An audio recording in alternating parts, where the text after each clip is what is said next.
So to understand today's text, to understand where Peter's coming from, we really need to look all the way at verses in chapter 2, verses 11, all the way to chapter 3, verse 7.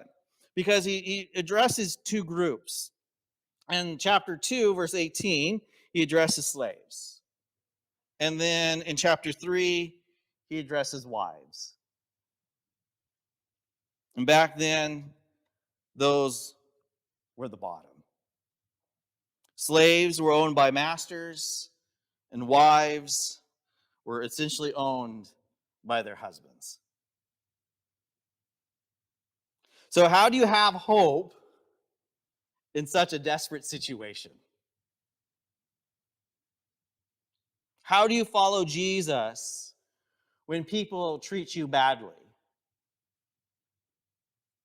and you want to punch them in the face? And so this is what Peter says. Going back to verse 11, he says, "Beloved, I urge you as aliens and strangers to abstain from fleshly lusts, which wage war against the soul." And so in this context, I think the desire he wants them to abstain from is like punching them in the face, right? Pushing back in a certain way, in violence, in a violent way. He tells them not to become violent, to revolt against these powers.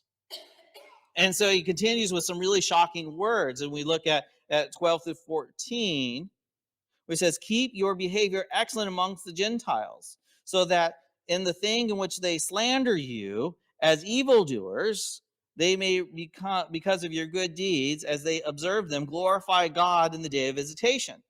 Submit yourselves for the Lord's sake to every human institution, whether to a king as the one in authority, or to the governors as sent by him for punishment of evildoers and to the praise of those who do right."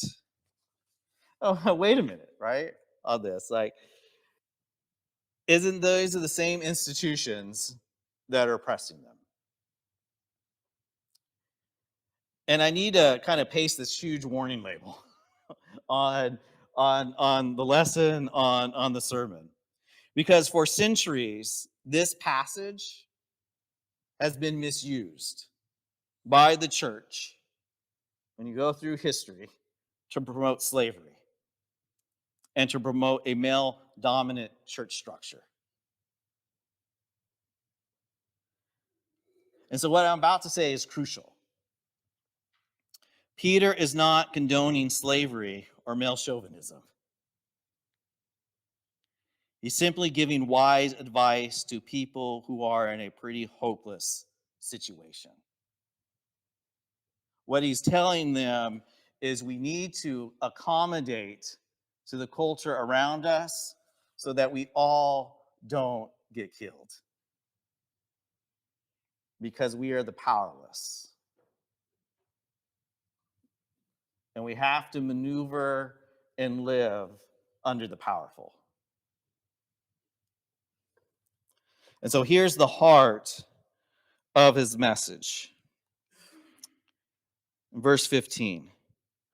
"For such is the will of God, that by doing right you may silence the ignorance of foolish men."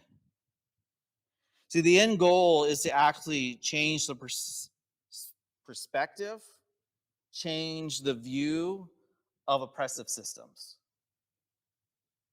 But they do these things, they treat us unfairly, they slander us for doing good things, they like turn our positives into negatives. It says the will of God is for you to live through that. So at some point in time, those oppressive systems are turned over the head because how they treat you. And you responding in the way that God wants you to respond and living how Christ wants you to live, those oppressive systems are changed by that influence.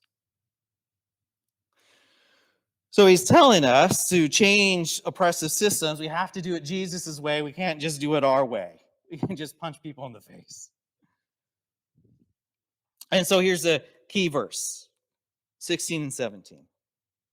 Act as free men, and do not use your freedom as a covering for evil, but use it as bondslaves of God. Honor all people, love the brotherhood, fear God, honor the king.